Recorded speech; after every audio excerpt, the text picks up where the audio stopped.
Patrick, so last week, Bucky Irving had a pretty good game for Tampa Bay. Just kind of wondering what you see from their offense. Just for in terms of they do a good job of running the ball. They know that they've established their identity this part of the season. So you can see they're a run first team and they mix in the play action pass. They have a quarterback that can get them in and out of good run plays and give them the right looks for pass game. So it's a good combination, and then they're a solid defense. So to me, it falls right in line with what you would think with a defensive head coach. Hey, make sure we can run the ball, and they got two backs that can run it. They got good O-line in terms of, there's a mix of some youth and a little bit of experience, but relatively, a younger group, so you can see them being together for a while. So it's the right combination. And then you count that with the receivers and the tight end. 88's really coming on. I've been real impressed with him.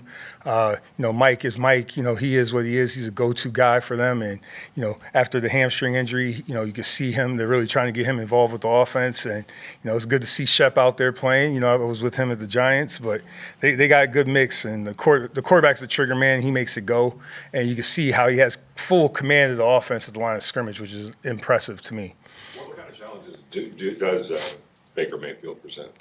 Once you get, again, I hate sounding like a broken record, but once you see a quarterback to get in and out of the right play, especially when they get you into the right run play, to me, that was always the most impressive throughout my career in the league with what Tom would do, what Peyton Manning would do, Eli, Aaron Rodgers, those guys, again, I don't know. I wish there was a statistic for that, but to get them in the right run play, that's always key. So you see that happening, whether it's, from the motions, boom, he checks the play, or he sees a look that he likes, and then he gets them to a run, and they have the backs to do that. So that's one thing. Then the second thing, the arm strength, the arm talent's there. He can make every throw, and you can see that he trusts his arm.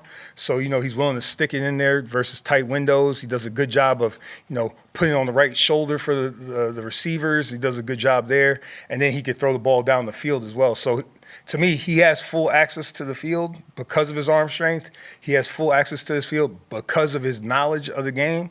So that's always impressive and poses a issue for us, and we got to be on our toes. This is a top 10 offense, in almost every category, so it's a big challenge for us.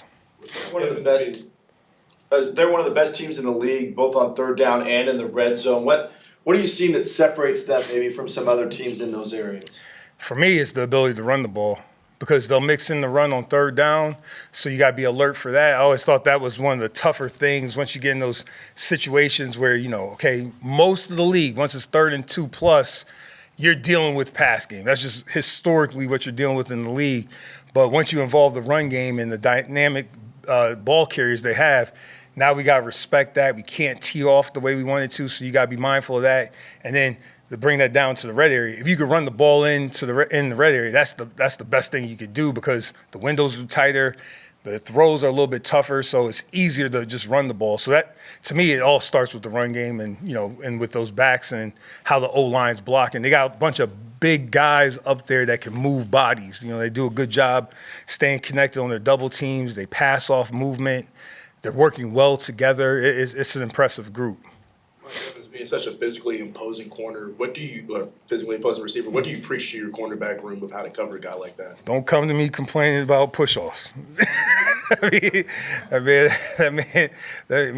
it is what it is, man. It is what it is. You hope somebody's listening, but it doesn't matter. It is what it is. You just got to put respect on it, just like, Birdman say, you got to put respect on it. You got to be ready to play strong through the move area and be ready for them. He's been doing it for a long time. So there's a challenge there. Got to understand where his move area is.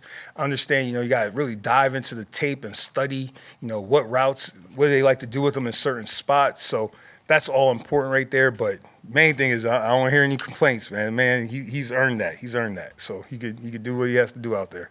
You spoke a little bit about the running backs, but particularly Bucky Irving, who had, I think, close to 185 yards from scrimmage last week. How do you look at a back like that and try to prepare a defense against him?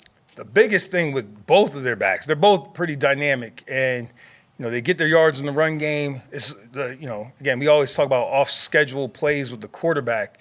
They make, if there's a 2-yard gain there, they can make it into a 50-yard gain real quick by testing your leverage and your pursuit angles as you're trying to chase these guys down. So both of the backs to me have really good vision. They have real good contact balance in terms of when they're getting hit. So for me, it's really just about, we got to do a good job of setting the edge like we always talk about, playing with power on the inside, and then your pursuit angles have to be right. If your pursuit angles aren't right, it could be a problem in the run game. It could be a problem in the screen game. And then the thing, again, I didn't mention this about Baker, how he's finding the checkdowns. You have to respect their speed and their size as the receivers off the play action, but then he's finding the checkdowns, and those guys are dangerous on the checkdowns. So it's a combination of things of how they get him the ball, but you can see really the identity of the offense through the vision of the head coach. It makes sense. Defensive head coach, that's how, that's how you would want it to look like. Exactly how you would want to look. That's how you would want it exactly to look like.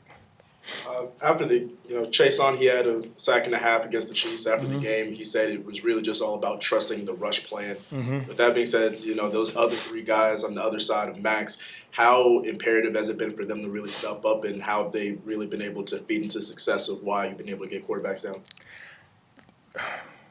The biggest thing with the rush, we've always talked about, it's really fluid. So whether you're rushing 4, especially when you're rushing 4, there's always the possibility of exchanging gaps and rush lanes. So they do have to trust one another. They have to work together. And at times, sometimes it takes time. So to me, when we're rushing 4, especially when we're rushing 4, there has to be a trust level of, okay, if I get high here, you're going to counter back. If I'm staying low, you're going to be on top. So there's always a trust factor with that, and it takes a little bit of time at times. You wanted to move along quicker. That's what we always talk about. Everybody, we're not the most patient people in the world, but there is a trust factor that goes into it, and it's going to be imperative this week because Baker can make something out of nothing with those loose plays because he's pretty good in the pocket too in terms of how he steps into the pocket, avoids the rush. You see a bunch of free runners at him at times, and he makes a miss and gets his eyes downfield and throws the ball. So that's going to be important. We have to eliminate the explosive plays, and that's one way the quarterbacks can get that. Kind of to that point, last week against Kansas City, we saw the NASCAR package. How does it help you as a coordinator when you throw those 4 defensive ends on the field at the same time?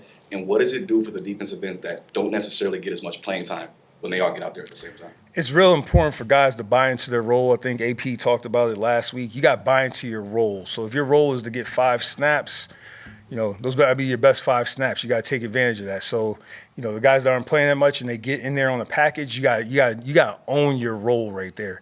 And then as far as putting more DNs out there, it's just the league's just different, man. They all can scramble. I remember when I first got into the league, you're talking about maybe 4 or 5 quarterbacks. Everybody else, you throw the orange dot out there, that's where they were standing.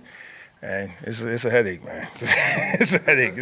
Every week. It's every week. You see how my whole demeanor changes. It's every week you got to deal with these dudes, man. And it's not getting any better because all the dudes in college I see when I watch 5 minutes of college football, they can all run too. So, yeah, fun. Thank you. All right, thank you.